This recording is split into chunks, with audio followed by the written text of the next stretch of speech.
and welcome to podcast 33. This week I'm going to continue the apparently not as exciting aspect known as energy related to things like maintenance, but actually energy efficiency in general when it gets to our facilities. Now, the past month, actually 6 weeks, I've been doing a lot of work again in wind, mostly analyzing data on over 600 towers, in addition to some other stuff having to do with that type of work. Some studies we're doing on RCFAs and types of failures and mapping of the issues in those towers. So it's been busy. That's in addition to presenting conclusions on research having to do with things like coil dissection for root cause failure analysis in generators. In particular, the one we did is on mobile generators, so things like trains and vehicles and so on. So generally, under 4160 volt stuff. So some are down in the regular range and so on. Oh, and then of course the big research project we have been doing on the relationship between energy and vibration. So how to determine what we're looking at in vibration to what we're doing in ESA with kilowatt analysis, and of course that's going to expand to other technologies. And some of the stuff we've run into, of course, has been amazing.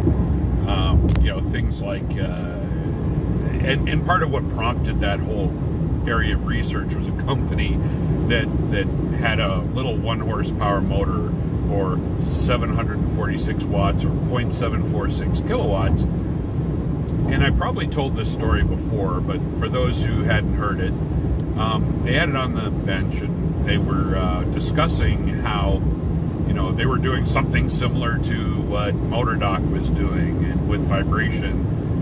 And this, of course, had to do with, we were doing ESA and they were doing vibration. And so they said, this slightly bad bearing is, producing 20,000 kilowatt hours in a year. So to put this into perspective, there are 8,760 hours in a year. Okay, 8,760 on a 0.746 kilowatt machine.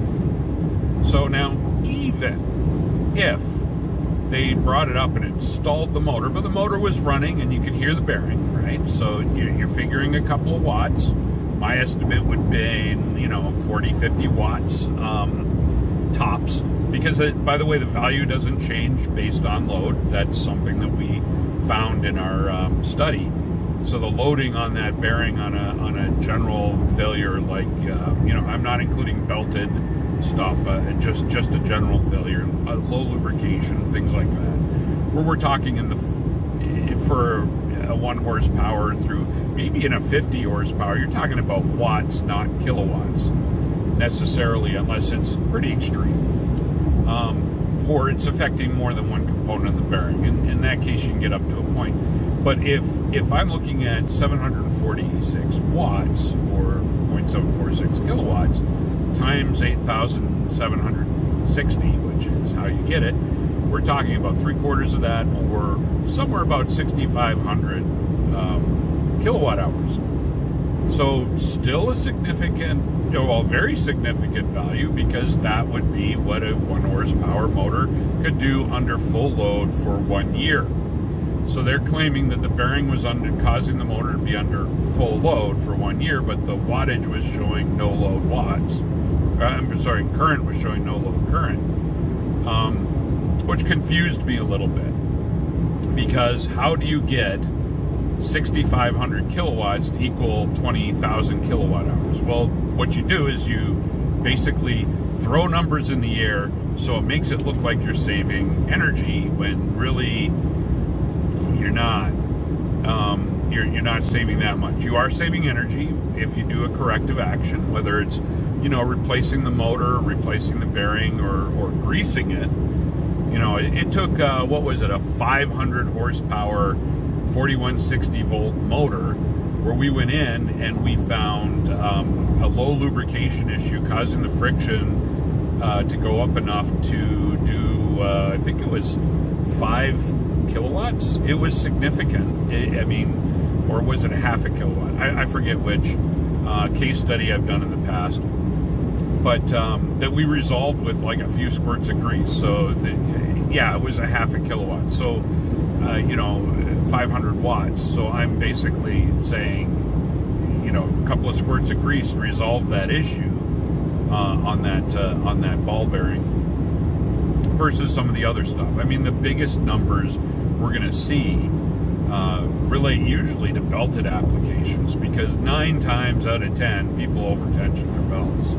You know, well, the belt's flapping a little bit. We're not going to look for cavitation if it's a pump, or more likely it's a fan, or, you know, where you have turbulence causing that belt flapping. Well, we're going to assume that that has to do more with, you know, the belt's loose. Well, belt loose doesn't actually produce flapping. What it does is produces a bow on the side where you don't have any tension. So if you're turning a certain direction and it's bowing downwards relatively consistently, then it might be loose. You'll also notice a difference in what's supposed to be the running speed of the driven equipment. Like, instead of, you know, if I have a 4-inch pulley to an 8-inch pulley, that should be half the speed. The result, of course, would be that, you know, it should be within 2 to 3%.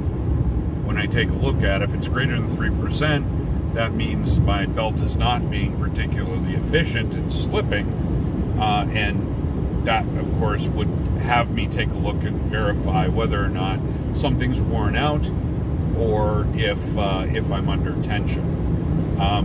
Belt tension itself should always be calculated. There's calculators for the different types of applications, and so on and so on and so on. But I'm getting off track. Now let's talk about energy. As I've talked about, again, continuously since the early 1990s, has been that you know, the active maintenance saves energy.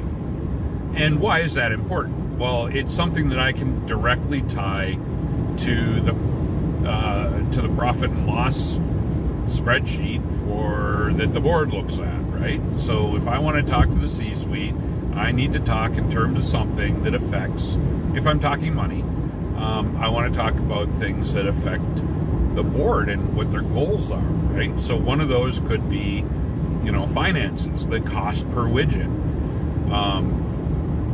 And that could be, so we're talking about the proper term for that is the energy intensity. So the energy intensity of a building might be measured in cost per square foot, 100 square feet, whatever. Depends on which calculation you're going to use, or even more so, 1,000 square foot per 1,000 square foot. And that's normally what I would do if I were doing an energy efficiency analysis of a commercial facility, right? So building with tenants, you know, things like that. You would go off of a number like that. Now, I tend to work in, you know, if I'm doing a commercial building might be a storage facility, you know, so on, where I don't have a lot of heavy equipment. Now, when I talk about industrial facilities, manufacturing, industrial, and even data centers now, we're seeing a lot of those, considering that they use, combined between data centers and cryptocurrency, more than 5% of the total electrical energy produced worldwide. You know, that's a small opportunity, right? You know, I mean, even the act of watching this is going to be a significant consumer of energy, and in the end, the end result is some level of emission. So I always look at it as, if I get somebody to act on it and they reduce, or people to act on it and they reduce their consumption, and so on, then there's a benefit to it. But if I just put it up there and nobody's watching, then there is no benefit to it. And it's just consuming, because what is, I believe, the number that I've been using, and it's supposed to be reducing, but the study that came out again last year showed the same number, is just storage. This is not production. This means I'm not running any analysis or anything else on the data. I'm not training a large language model. Those are really expensive. Becoming less so as they begin to come out with new chips for running them, right? Reducing the time and amount of energy to do the training for those.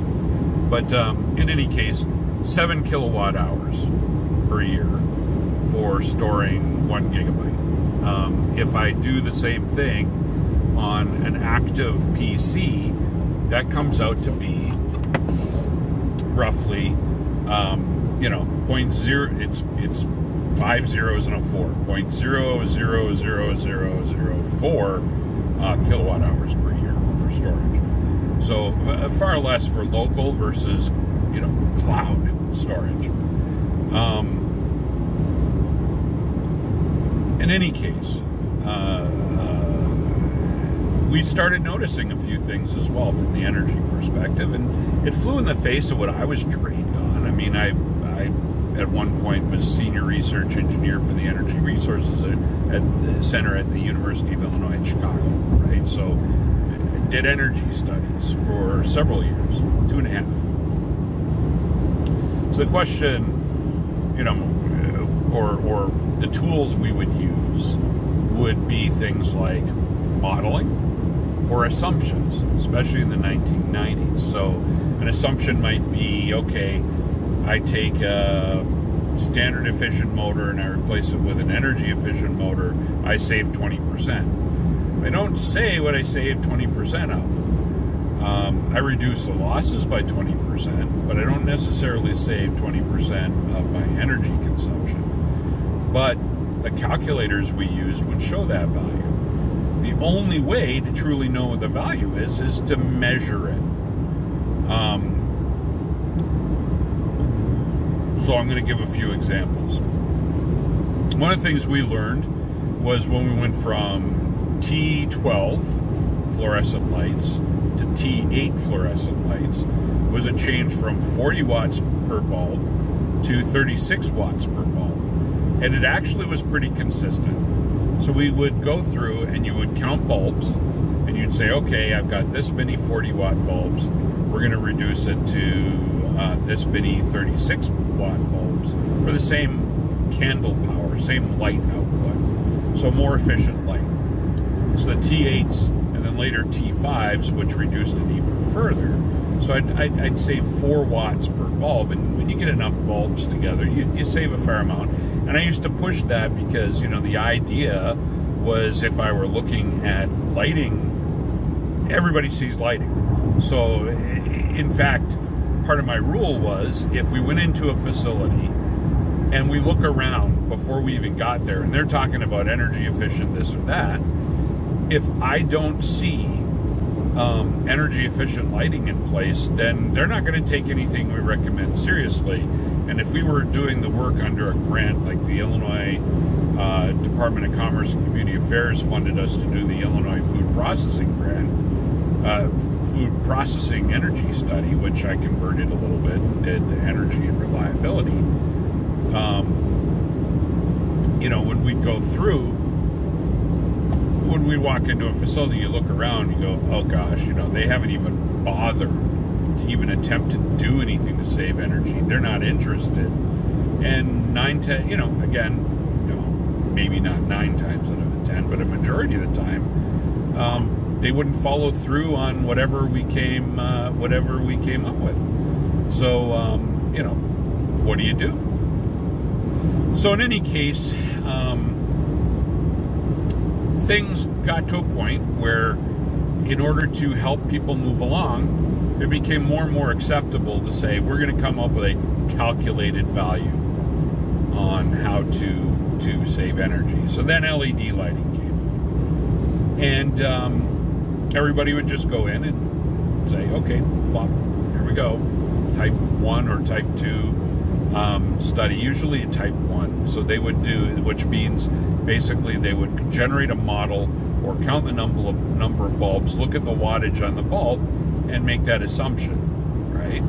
So if I have a 40 watt bulb, my replacement bulb might be, 4 to 12, depending on the bulb. So a significant potential drop. I mean, really significant, until you start measuring. So the type 3 audit is the type of audit where you're doing calculations from the incoming power to the facility, which you actually measure in the true kilowatts, or you're supposed to, and we're going to get into that in a minute, true kilowatts of a facility. Okay, so I'd heard rumors and I'd heard people complain, and I figured it was just, the pushback we've been seeing against anything concerning energy efficiency or energy improvements or energy production lately. I don't understand the pushback. It makes no sense to me, other than people tried to take things that were the original ideas for energy production and, basically make them political instead of make them what they really are. Other ways of scraping energy to make it cost effective. So lots of lies, and I'm not going to say, oh, miss whatever or incorrect stuff, or nope, lies, outright, deliberate, in with the intention to damage our energy industry overall. I don't care if somebody's into fossil fuels or whatever. It doesn't matter to me. I'm agnostic. What I care about is that we have energy being produced in order to do what we need to do, especially when we're talking about electrifying everything, which makes a lot of sense. Well, especially to people like me. It means more work, right? But long story short, the other idea, I don't get it. Makes no sense. But when you're looking at somebody whose title is in LinkedIn or elsewhere, cruise director or something like that, basically bot. Bot, by the way, means fake account, not real person, specifically there to generate problems. And then people are sharing this crap as if it's real stuff because, that person, that cruise director for a cruise ship is obviously an energy expert who understands the national grid and how all that works. No, they are the good people. They know what they're talking about. So anyways, let's get back to light bulbs, because we see light bulbs. So one of the things we noticed early on was there were a lot of harmonics because of the drivers associated with those bulbs. So, I'd say recently a number of studies, and my favorite one is one we're doing right now, where we were able to grab data before, during, and after the installation or conversion of fluorescent T8s to, T5s, so 32 watt bulbs to fluorescent bulbs over a period of time. And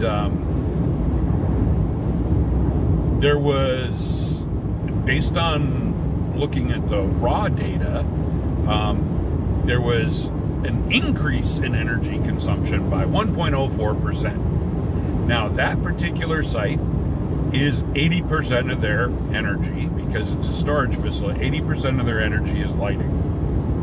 So they converted to LED lighting. They should have seen a drop in their total energy consumption by more than half.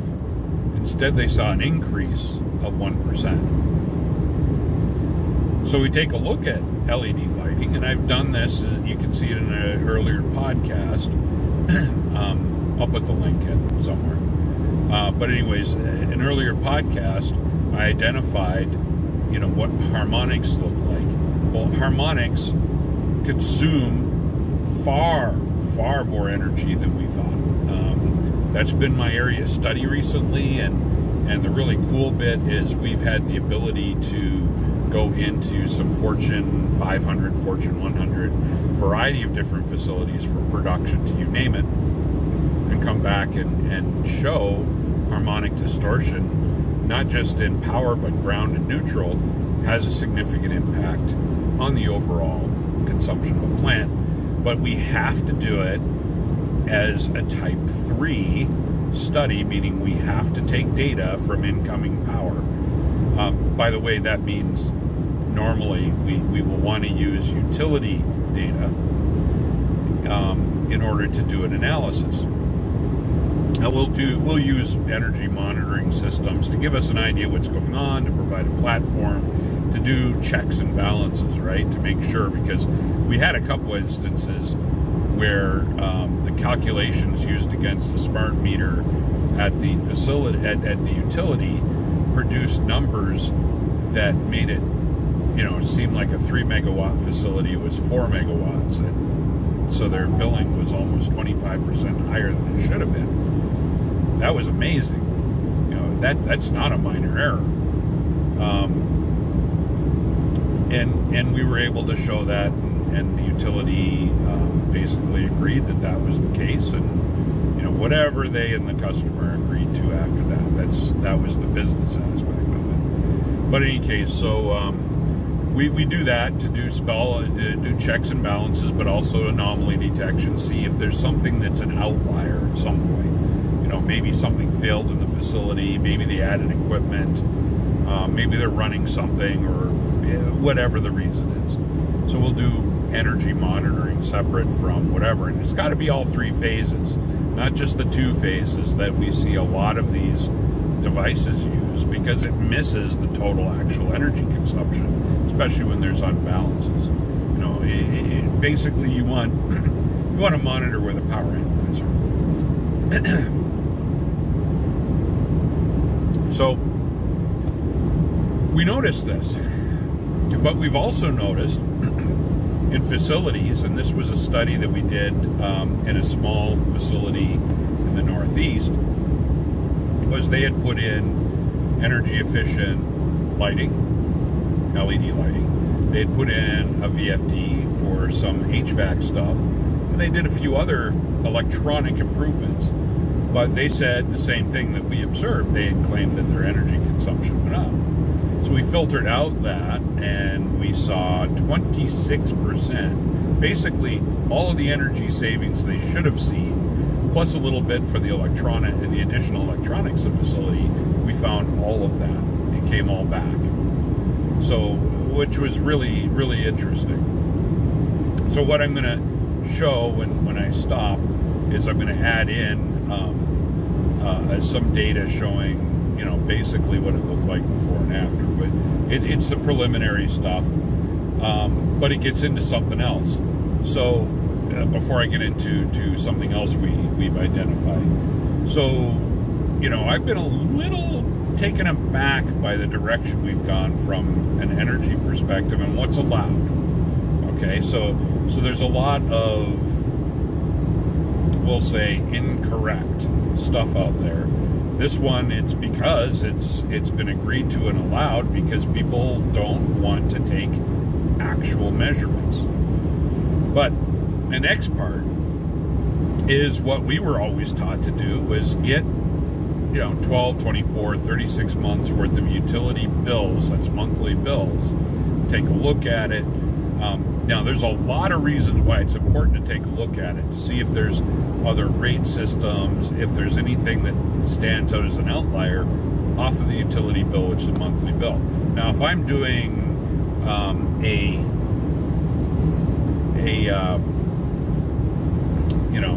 commercial facility where everything's constant and everything like that, well, I can use that as a reference to show that something's changed. However, depending on the riders, I might not see the actual calculated values that I come up with energy improvement show up on those. And that comes down to a combination of things. We've seen this in a few cases where a utility is claiming that a customer is consuming this much energy, which is the average of what they would have consumed normally on the bill.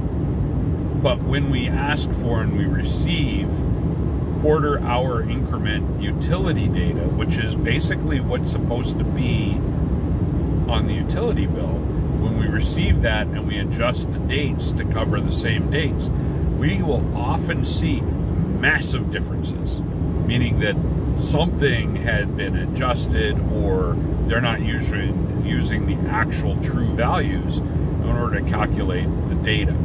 So this has become a problem because when I go in and we're doing our analysis, our M&V, first off, I prefer doing type 3, which means whole facility analysis. And I'm going to cover the reason why next. And the other reason, the other thing is I get the quarter-hour utility data in addition to the bills. I need the bills to see, when they come back and they say, well, we're still seeing a very high bill, and found this one in Illinois where they were charging for all the installation of the energy efficiency stuff so that the utility could make up the money for it. And in some cases that number went really low, so it artificially reduced the customer's bill and then turned around and artificially went really high. So in one place, the swing went from $35,000 per month to $85,000 per month a little later, while they were also seeing a reduction in energy. But that was because they were being billed by for the energy efficiency improvements overall by the utility. Okay, so those were a few things that we were able to identify, and basically they had bought into that particular process. And in Illinois, really, this was something that's happened. It was so bad that Illinois changed everybody's account number to get rid of the scammers that came through and would walk into your front door. And I kicked some people out of one of my facilities once. So walk into the front door claiming to be from ComEd when they really weren't. And that they would do a bulb retrofit at the cost of ComEd. All you had to do was sign this piece of paper. By the way, you had to cough up your utility bill. Well, the minute they would get your account number, when you signed the piece of paper, which did not say anything about converting you over to this other program, which is not the ComEd program, for instance, you would be switched over to that, and all of a sudden your bill would double. And basically you were paying this other company to do nothing. Or they might consolidate your bill into one bill. There's all kinds of things that were going on. It was crazy. And I had one guy come in once. He basically, we had a "we're closed" sign, and the door, somebody had left the door unlocked. And this guy wanders into my office while I'm working on a project, and he starts in, "Oh, I'm from ComEd." And I look at him and I said, "Okay, what are you here for?" And I'm thinking there's something wrong with the meter or something like that. He goes, "Oh, I'm here to get you to change your light bulbs to energy efficient, the LED light bulbs. And to make matters worse, it's the type of light bulb that you just put into the fixture, right? They just take the light bulbs out and they put the other ones in, which have a tendency to catastrophically fail and sometimes start fires, but, that's besides the point. He was assuming I was just, it was when I owned the gym. So it was that I was just a facility owner. I had 280 bulbs total in that facility, large facility. So I basically, no. I said, And he kept going on, and he was really pushy, and I said, well, can you show me your ComEd ID? And he just looked there stunned. He goes, well, I need to see your bill. And I go, no, I need to see your ComEd ID. Well, they don't give us IDs. And I go, they absolutely give you an ID. I know that for a fact. And then he finally had to admit he worked for this other company. He's paid based upon, paid by that company based upon how many idiots he can sign up, right? So I almost physically threw him out, but basically got him out. So, you know, again, off track a little bit. So let's come back to what we're talking about. In any case, so we have this thing now, and because of the new types of utility information, because they really want to know how much. I keep being told, oh yeah, you cannot get quarter-hour data off of the meters from the utilities. I've never not once. Every time I ask on a commercial or industrial facility for quarter-hour data, it's been made available. So the utilities can communicate not just with smart meters, but dumb meters as well. Smart meters produce far more information. I like those because I might get actual local temperature information, all of the some power quality information. They'll leave out harmonics and anything that's not directly 60 hertz. Okay, so they leave out all the other stuff because they don't care, right? It has no impact on their billing. Matter of fact, if you have high harmonics, it's an incentive to not do anything. And this is really bothersome when we discovered, because utilities are not focused on harmonic content because it only affects the local grid. Well, it does affect far more, they just don't realize it. They just haven't realized it yet. But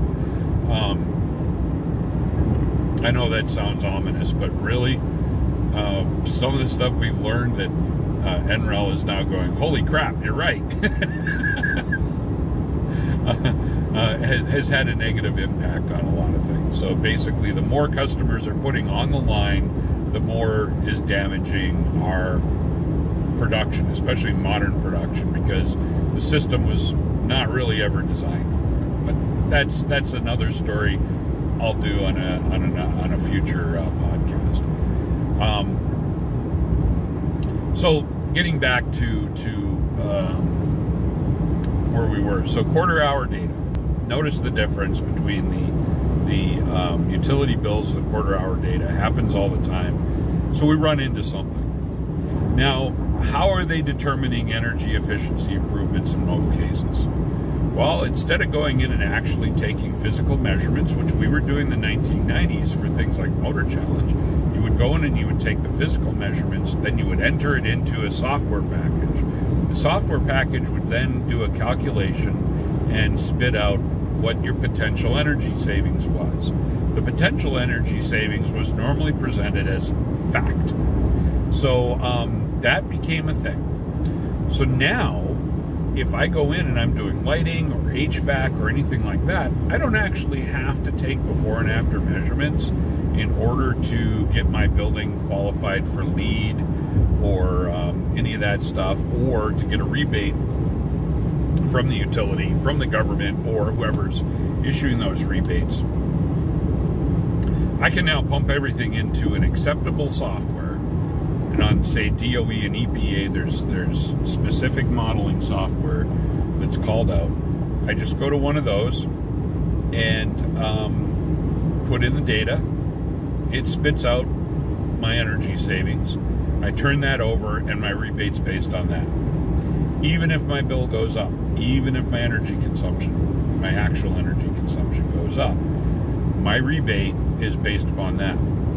The other thing is how they calculate the rebate sometimes. So, or how they calculate, how they determine the savings sometimes.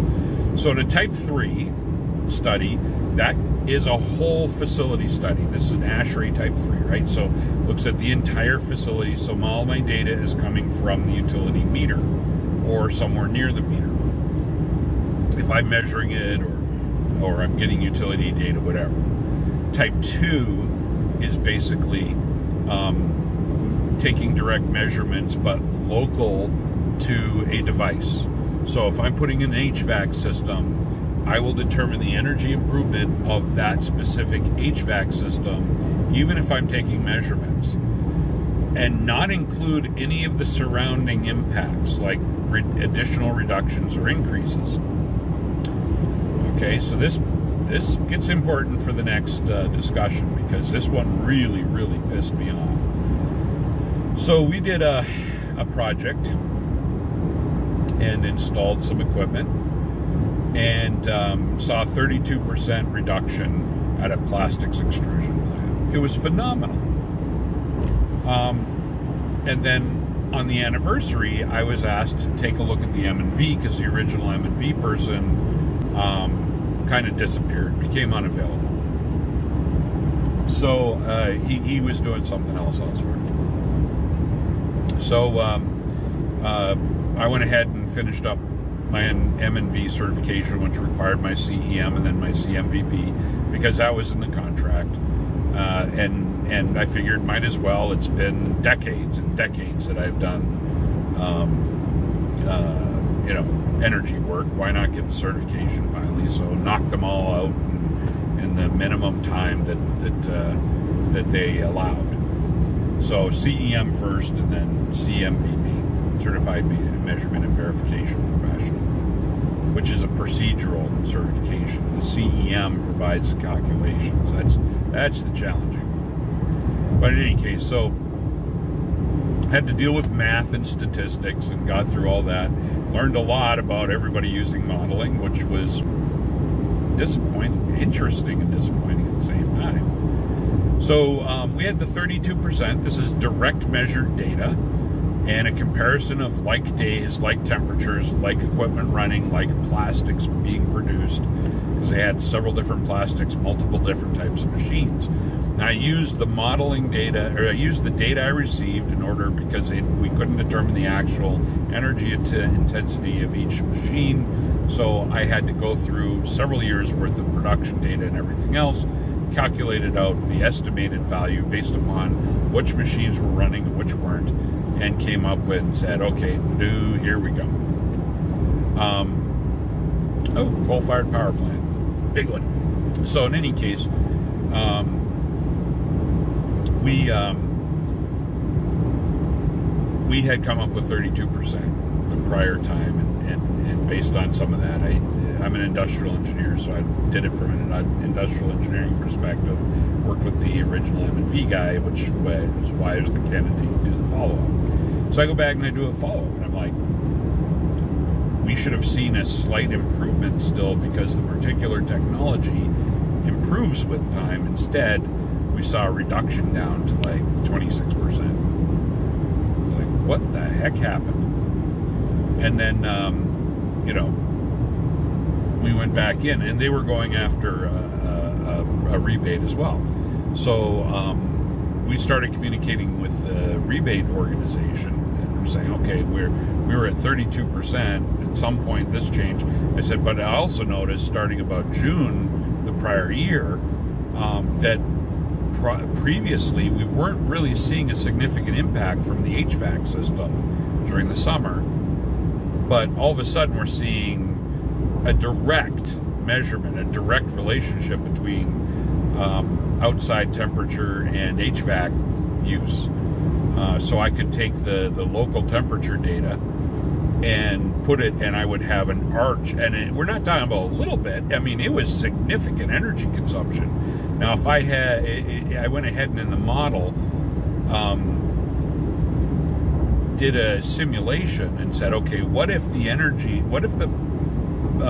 HVAC had remained the same to prior year, and we were actually at 33%, so up about 1%. So like, wow, what on earth caused this? So the utility comes back and says, well, actually you have to adjust your numbers completely. There's no energy savings associated with your system and everything else. And I'm going, what are you talking about? we see a very definite. Oh no, that was this other stuff. They had made these thermal blankets to put around the extruders. And I said, really? Because I had also told them that I'm seeing now something going on. I said, really? They go, yeah. And they did a calculation by machine. So their energy efficiency improvement by machine. And I said, okay, and where did they take the measurements? Oh no, it was modeled. Yep, I'm doing the eye thing. Okay, as we all know, and we're taught everywhere, models are always wrong. It's a software thing. It's like literally in software, models are always wrong. So I said, okay, so you put in these thermal blankets and you're claiming that the energy efficiency, the energy improvement that we had measured for a full year prior is no longer relative, and that energy is now shifted over to these special blankets that are going on these machines. He goes, well, yeah, and the utility bills say this because they were going off the utility bills. And I go, well, we looked at the utility bills and compared it to the quarter-hour data. Now, it's a third-party organization hired by the utility. I go, well, first off, the actual meter data is not, is off by like 15% high on the utility bill. So they're charging an extra 15% on the utility bill based on the actual kilowatt hours of usage. They tried to come back and say that no, our metering must be wrong, meaning the metering, they thought that we were using our own metering. I go, no, this is utility metering. This is actually off the utility. Well, you can't get quarter-hour data off that. I go, we absolutely have. Here's the data. So that stopped that part. And then I said, well, when did they install these things? Well, the prior June. I said, oh, and we needed to go back in and prove that our technology had an improvement by machine, measured at the machine. I go, we can't. It's a type 3, meaning that the technology we installed affects the entire facility, and most of the consumption is at the main transformer. So, long story short, I talked to somebody at the facility, maintenance guy, and I go, what happened? I said, well, basically, the thermal blankets kept all the heat down at the operators. So the operators were then turning the air conditioning up so they could stay cool. So the fact that they put these devices in claimed hundreds of thousands of kilowatt hours worth of energy consumption reduction, when actually they were increasing energy consumption indirectly through employees turning up the air conditioner, turning down the air conditioning, so that it was more temperature dependent. Because before they had tall ceilings, all the heat would just go up to the ceiling and just escape. Right now it's being all trapped next to the operator. What do? I mean, do you deal with extreme temperatures right there? I mean, some plastics plants I've been at, the local temperature next to the extruders, when they're a small facility without high ceilings, can, get well over 100 degrees. So then you have to give thermal breaks to the employees, or you provide air conditioning. So in the end, yeah, that model just, it didn't work. I finally got fed up.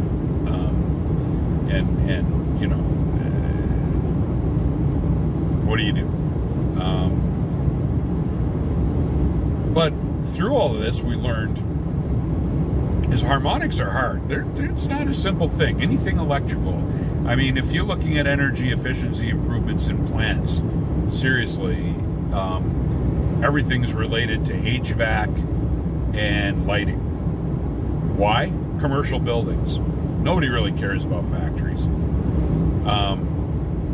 Appears that way. Electric motor retrofits and the like, VFD applications and the like. Some of the heavier equipment, sure. and people see that, and they'll attribute everything to whatever. And most of the time they're doing a calculation, but nobody bothers looking at the bill.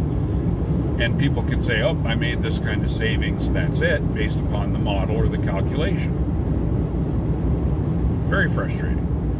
Instead of actual measurements to see what the impact is, to figure out if what you did is helping or harming. And this was one of the things behind my dissertation, which was published in 2000, right? It's available on motordoc.com if you search for it. So part of the problem is all the modeling without taking direct measurements. They make a lot of assumptions, and nobody bothers to come back and do a true verification of the actual energy consumption after the fact.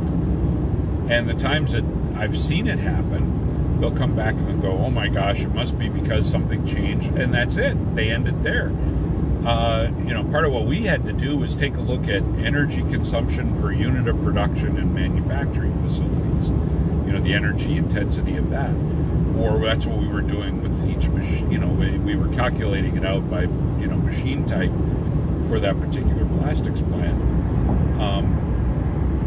The actual savings were calculated off the total, you know, the total facility, and the percentage savings were calculated off the reduction per unit of production, per widget. So, it's one of the problems I've had. Again, harmonics are hard.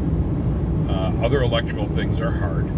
We know that, you know, just the act of performing basic maintenance on a switchgear, for instance, or our electrical system, I can see 2% through infrared thermography and stuff. I've seen some really high calculations. Again, was involved in the study. It's possible now, but not probable. It's an I-squared-R laws. There's some other parasitic stuff around it, but it's pretty much an I-squared-R laws. Now, the other thing, though, is some of the other stuff. I mean, we used to think there was only 0.2% potential improvement electrically from harmonics.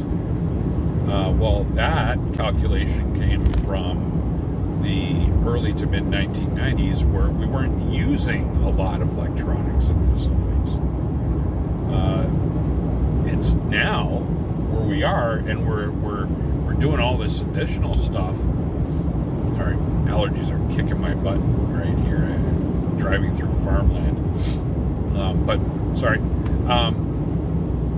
You know, where a lot of this stuff is having direct impacts, and the true way to see it is by taking measurements or taking a look at the energy consumption, taking a look at the units of production, and oh, by the way, verifying whether or not your energy consumption is thermally impacted. Another thing is sometimes your production is going to have different levels of efficiency depending on the number of widgets or the amount of widgets being produced. And we've seen that a lot.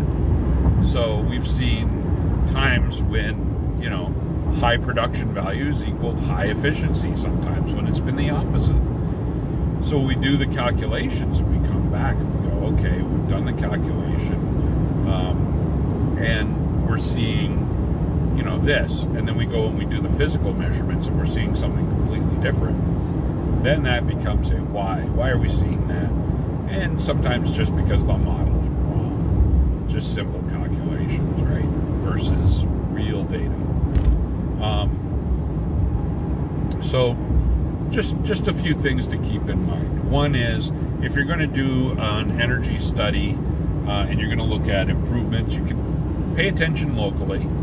You know, like if I'm doing, you know, if I've added the KPI of energy per unit of production or energy per 1,000 square feet as part of my maintenance KPI or whatever, I can then go in and say I find so many motors and take my measurements, and I've got these many kilowatt hours per year of losses, that I can then, you know, start adding that kilowatt hours up.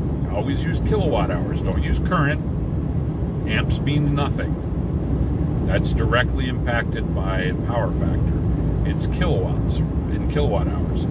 Usually I pay attention to kilowatt hours because kilowatts demand. Normally what happens to me there is that the riders that you'll carry is you're stuck with a certain level of percentage of the maximum used over a period of so many months. You have to wait till that time rolls out.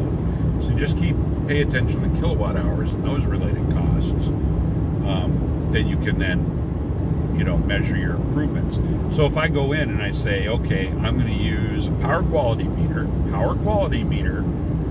at the entrance, so at the meter, taking and recording my data or getting energy data from the utility, and I start making improvements in the plant from a, you know, harmonic perspective, say, and all the other stuff too, then I can start seeing the overall impact or lack of impact. You know, it's possible. In that case, I have to figure out what else is happening. What's causing it to not see an energy improvement? I might find something else, but I'll want to keep track of that information and see what the reduction is, so and compare it to the reductions I've made from the maintenance aspect.